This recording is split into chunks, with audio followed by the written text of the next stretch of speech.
அது மாதிரி ஒரு நபர் நம்ம கூட இருக்கான்னா நமக்கே அடிக்கணும் அப்படின்னு தோணும்ல, மூஞ்ச பேக்கணும் அப்படின்னு தோணும்ல.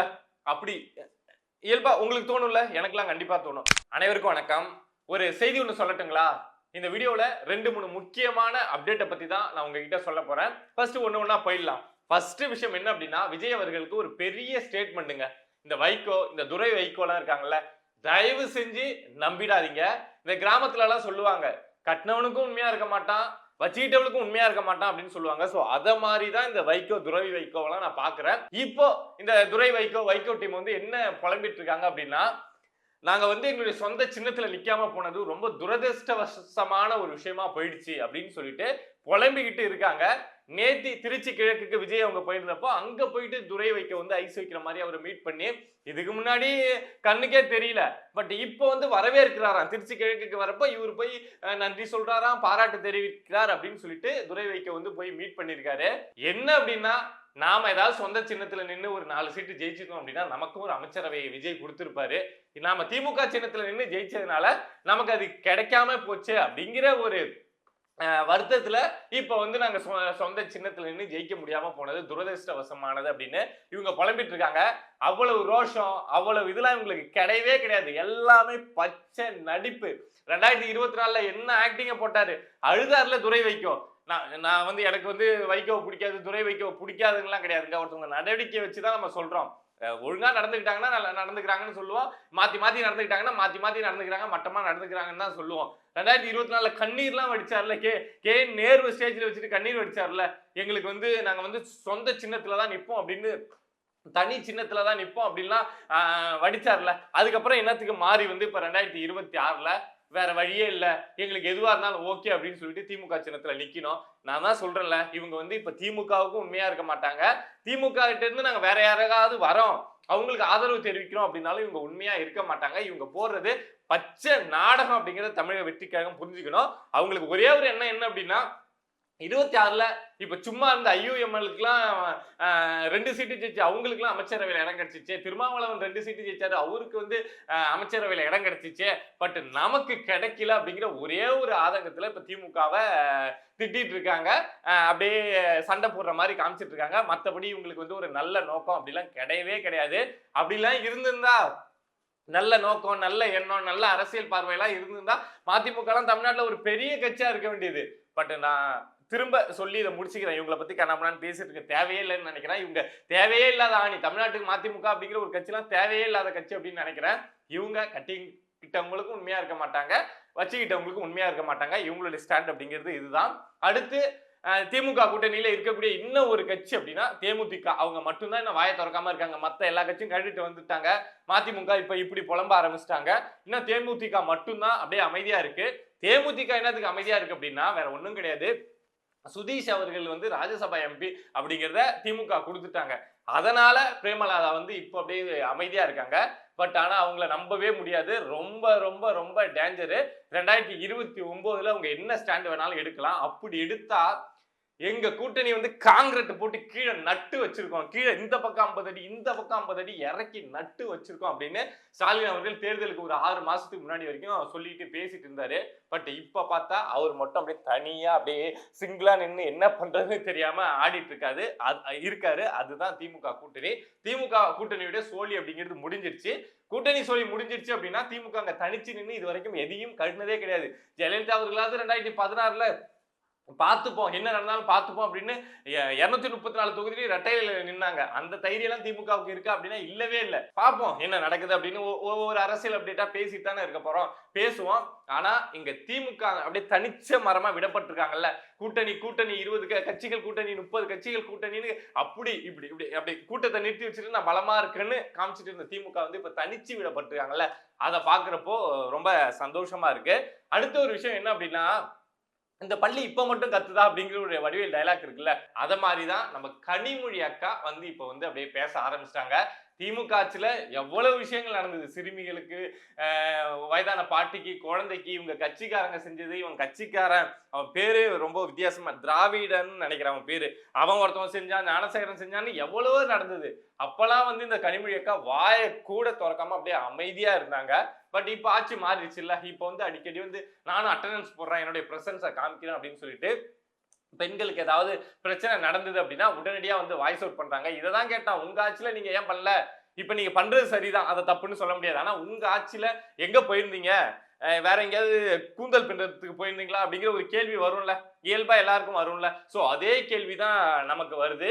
இப்போ அவங்க எதுக்கு வாய்ஸ் அவுட் பண்ணிருக்காங்க அப்படின்னா, தாவேகா நிர்வாகிகள் சில பேர் வந்து பெண்களை இத மாதிரி பாலியல் ரீதியா துன்புறுத்திருக்காங்க அப்படிங்கிற விஷயம்.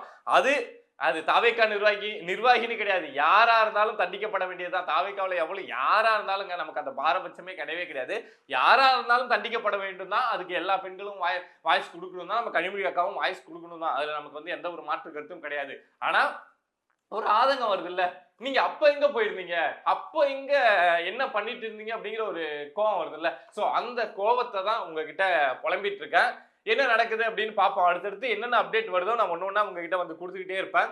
அதே மாதிரி நமக்கு கிடைச்ச ஒரு இன்ஃபர்மேஷன் என்ன அப்படின்னா, இந்த கோயம்புத்தூர்ல 10 வயது சிறுமி பாலியல் துன்புறுத்தல் பண்ணப்பட்டாங்கல்ல, அந்த வழக்குல கார்த்திக் அப்படிங்கிற ஒரு நபரை கைது பண்ணியிருந்தாங்க. அவன் தான் குற்றவாளின்னு கைது பண்ணி கை காலெல்லாம் உடைச்சு வச்சிருந்தாங்கல்ல, அவனுக்கு நெத்தியில வெட்டு விழுந்து கிட்டத்தட்ட ஒரு 5 தையல், சிறைச்சாலைக்குள்ள சொல்றேங்க, நெத்தியில வெட்டு விழுந்து 5 தையல் போட்டிருக்கிறதா செய்தி வெளியாயிருக்கு. அதே மாதிரி உடம்பு முழுக்க 6 இடங்கள்ல வெட்டுக்காயம் இருப்பதாக செய்தி வெளியாயிருக்கு. உடனே எல்லாருக்கும் இயல்பா வரக்கூடிய சந்தேகம் தான், சிறைக்குள்ள எப்படிப்பா கத்தி, அங்க யாருப்பா வெட்டுவா, என்னப்பா அப்படின்னா, சிறையில கத்தி இருக்காது, பட் அந்த அலுமினியம் பிளேட் இருக்கும்ல, நம்ம பார்த்துருப்போம்ல படத்துல எல்லாம், அந்த பிளேட்டை வளைச்சி அதை தீத்தி ஷார்ப்பாக்கி இவனை வெட்டியிருக்காங்க. சரிப்பா யாரு வெட்டினா அப்படின்னு கேட்டீங்கன்னா வேற யாரும் கிடையாது, கூட இந்த கைதிகளே வெட்டியிருக்காங்க.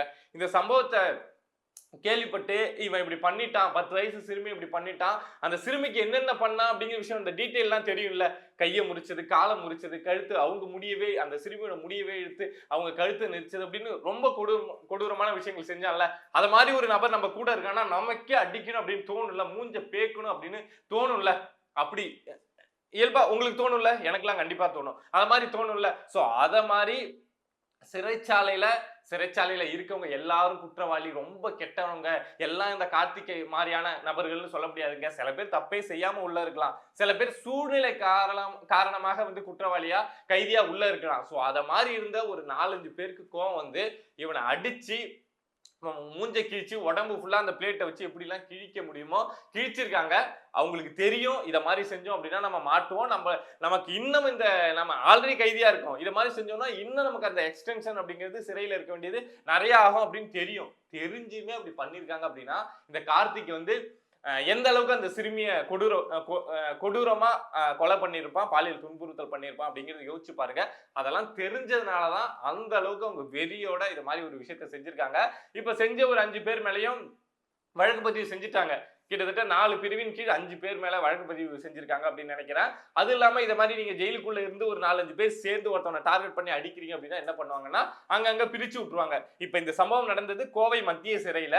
பட் அந்த சம்பவத்தை செஞ்சாங்கல்ல 5 பேர், அவங்கள வந்து ஆளுக்கு ஒரு சிறை, நீங்க உள்ள இருந்துட்டு என்னடா கேங்கா மாதிரி இன்னொருத்தனை இதை மாதிரி போட்டு தள்ள பாக்குறீங்க, இதை மாதிரி கீழ்ச்சி வச்சிருக்கீங்க அப்படின்னு சொல்லிட்டு எல்லாரையும் ஒவ்வொரு சிறையில மாத்திருக்காங்க. ஆனா அவங்க அவங்க செஞ்சது வேணா சட்டத்துக்கு புறம்பான விஷயமா இருக்கலாம், ஆனா தப்பே கிடையாது. அவனை இது மட்டும் இல்ல, அவன் அந்த சிறுமிக்கு பண்ண கொடுத்ததுக்கு இன்னும் என்ன வேணாலும் பண்ணலாம் அப்படின்னு தான் என்னுடைய மனசுக்கு தோணுது. அதே மாதிரி இந்த வழக்குல கார்த்திக் குற்றவாளி, அவனுக்கு தண்டனை கிடைக்கணும், அவனுக்கு உடனடியா தண்டனை கிடைக்கணும். என்ன சொல்ல, தண்டனை அப்படிங்கிறது தாண்டி பொதுவெளியில வச்சு சுட்டா கூட நம்மளாம் வரவேற்போம், அதுல நமக்கு பிரச்சனை கிடையாது. ஆனா இந்த சிறுமி விஷயத்துல நம்ம நிறைய விஷயத்த எக்ஸ்போஸ் பண்ணியிருந்தோம். அவங்க அம்மா எப்பேற்பட்டவங்க, அவங்க சித்தி எப்பேற்பட்டவங்க, அவங்க அப்பா ஒரு அப்பாவி அப்படிங்கிற விஷயத்தெல்லாம் நம்ம எக்ஸ்போஸ் பண்ணியிருந்தோம். பட் அதை பத்தின விஷயங்கள் அப்படிங்கிறது வெளியில தெரிய வராமலே போயிட்டு இருக்கு. காவல்துறை இத மாதிரி விஷயங்கள்ல, அதாவது ஒரு குற்றம் நடந்துடுச்சு, இவன் குற்றவாளி அப்படிங்கிறத தாண்டி அந்த குற்றம் நடப்பதற்கு என்ன காரணம் இருந்துச்சு, பின்னாடி என்ன பின்புலம் இருந்துச்சு அப்படிங்கிற விஷயத்தெல்லாம் மக்கள்கிட்ட கொண்டாந்து நீங்க காட்சிப்படுத்தினாதான், நீங்க வந்து பேசினாதான் அடுத்த சம்பவங்கள் இத மாதிரி நடக்காம இருக்கும். ஒரு அம்மாவுக்கு நாம இத மாதிரி ஒரு இதுல இருந்தோம்னா இத மாதிரி கூட நம்ம பிள்ளைங்களுக்கு வந்து பாதிப்பு ஏற்பட வாய்ப்பு இருக்கு அப்படிங்கிற ஒரு விஷயம் எல்லாம் தெரிய வரும். சோ காவல்துறை கிட்ட நம்ம எப்பொழுதும் வைக்கக்கூடிய கோரிக்கை என்ன அப்படின்னா, ஒரு கேஸ் குறிப்பா சிறுமிகளுக்கு, பெண்களுக்கு எதிரான ஒரு குற்ற சம்பவங்கள் நடக்குது அப்படின்னா அதுல வந்து டிரான்ஸ்பரண்டா இந்த வழக்குல இதாங்க நடந்திருக்கு, இந்த வழக்கு இப்படிதாங்க போகுது, இப்படிதாங்க தண்டனை கிடைக்கும், இவ்வளவு நாள்ல தண்டனை வாங்கி கொடுப்போம் அப்படின்னு சொன்னாங்கன்னா ஒரு ஒரு உயர் அதிகாரி, காவல்துறையில இருக்கக்கூடிய ஒரு உயர் அதிகாரி வந்து உட்காந்து மீடியாவில் பிரஸ் மீட்ல இதை மாதிரி சொன்னாங்க அப்படின்னா கண்டிப்பா மக்களுக்கு ஒரு பெரிய நம்பிக்கை வரும். இந்த காவல்துறை இனிமே இந்த மாதிரி ஒரு விஷயத்த நடக்க விடாது அப்படிங்கிற ஒரு பெரிய நம்பிக்கை வரும். பட் அதை தான் நீங்க செய்யணும் அப்படிங்கிறதா, அந்த டிரான்ஸ்பரண்டா இருக்கணும் உங்களுடைய விசாரணை, உங்களுடைய நடவடிக்கை அப்படிங்கிறதா மக்களுடைய நீண்ட நாள் கோரிக்கை. பட் அதை இங்க எந்த அரசுமே செய்யல. இதுக்கு முன்னாடி இருந்த அரசோ, அதுக்கு முன்னாடி இருந்த அரசோ எந்த அரசுமே செய்யல. பட் நீங்க செஞ்சீங்க அப்படின்னா கண்டிப்பா மக்கள் வந்து உங்களை வரவேற்பாங்க. இத மாதிரி நம்மளை சுத்தி நடக்கக்கூடிய விஷயங்களை நீங்க தெரிஞ்சுக்கணும் அப்படின்னு நினைச்சீங்கன்னா மறக்காம பிரபா டாக்ஸ் சேனலை சப்ஸ்கிரைப் பண்ணி சப்போர்ட் பண்ணுங்க. நீங்க இருக்கீங்க அப்படிங்கிற நம்பிக்கையில தாங்க நான் இங்க உட்காந்து பேசிட்டு இருக்கேன். சப்போர்ட் பண்ணுங்க அப்படின்னு நம்புறேன். நன்றி உறவுகளே.